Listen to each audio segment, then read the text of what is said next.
بسم اللہ الرحمن الرحیم، سیرت النبی صلی اللہ علیہ وسلم، درس نمبر 52، معرکہ اوتاس، معرکہ نخلا اور غزوہ طائف۔ غزوہ حنین میں مشرکین نے، ثقیف اور حوازن کے قبیلوں نے جب شکست کھائی تو ان کی فوجیں بھاگ کر کچھ تو اوتاس کے مقام پر جمع ہو گئی اور کچھ نخلا کے مقام پر چلی گئی اور کچھ نے طائف کے قلعے میں پناہ لے لی۔ جو ایک بہت بڑی تعداد تھی وہ طائف کی طرف چلی گئی، وہاں ایک مضبوط قلعہ تھا اور اس میں پناہ گزین ہو گئی۔ اس لیے اب اوتاس، نخلا اور طائف پر حملہ کرنا بہت زیادہ ضروری تھا۔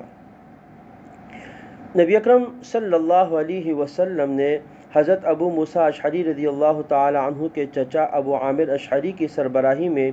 فوج کا ایک حصہ اوتاس کی طرف بھیجا تاکہ ان پر حملہ کرے۔ تو درید بن سما کئی ہزار کے فوج لے کر نکلا۔ جنگ شروع ہوئی تو درید نے ایک زہریلا تیر ابو عامر کے زانوں پر مارا اور ابو عامر اشعری رضی اللہ تعالی عنہ اس میں شہید ہو گئے۔ حضرت ابو موسیٰ اشعری رضی اللہ تعالی عنہ نے کمان سنبھالی اور اس کے بعد انہوں نے ایک جھڑپ ہوئی اور اس میں مشرکین ناکام ہوئے، ان کو شکست ہوئی اور انہوں نے اپنے چچا کا بدلہ لینے کے لیے جو درید بن سما تھا اس کو بھی قتل کر دیا۔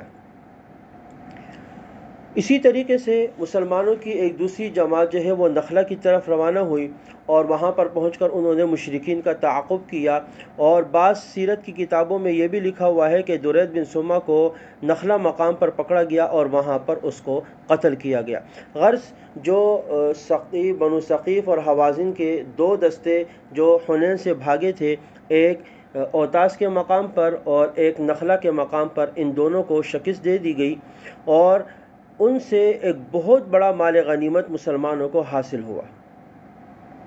یہ جو مال غنیمت تھا اس میں جو قیدی تھے وہ 6000 تھے، اونٹوں کی تعداد 24000 تھی،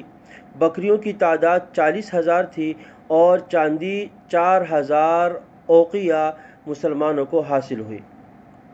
نبی اکرم صلی اللہ علیہ وسلم نے ان سب کو جمع کرنے کا حکم دیا اور پھر اسے جعرانہ میں روک کر حضرت مسعود بن عمر غفاری کی نگرانی میں دے دیا اور فرمایا کہ ہم طائف کی جانب روانہ ہو رہے، جب طائف سے فارغ ہو جائیں گے تب اس کے بعد اس کو تقسیم کریں گے۔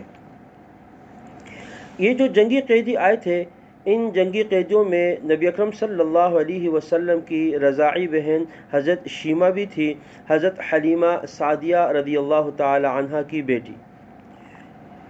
جب گرفتار ہو کر آئی تو کہنے لگی کہ میں پیغمبر صلی اللہ علیہ وسلم کی بہن ہوں۔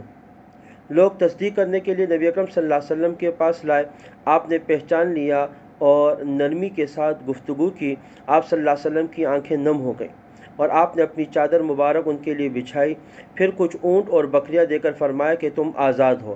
اگر تمہارا جی چاہے تو میرے گھر چل کر رہو اور اگر اپنے گھر جانا چاہو تو میں تم کو وہاں پہنچا دوں۔ شیمہ نے اپنے گھر جانے کی خواہش ظاہر کی تو نہایت عزت اور احترام کے ساتھ وہ اپنے قبیلے میں پہنچا دی گئی اور سیرت کی کتابوں میں لکھا ہے کہ اس نے اسلام کو بھی قبول کر لیا۔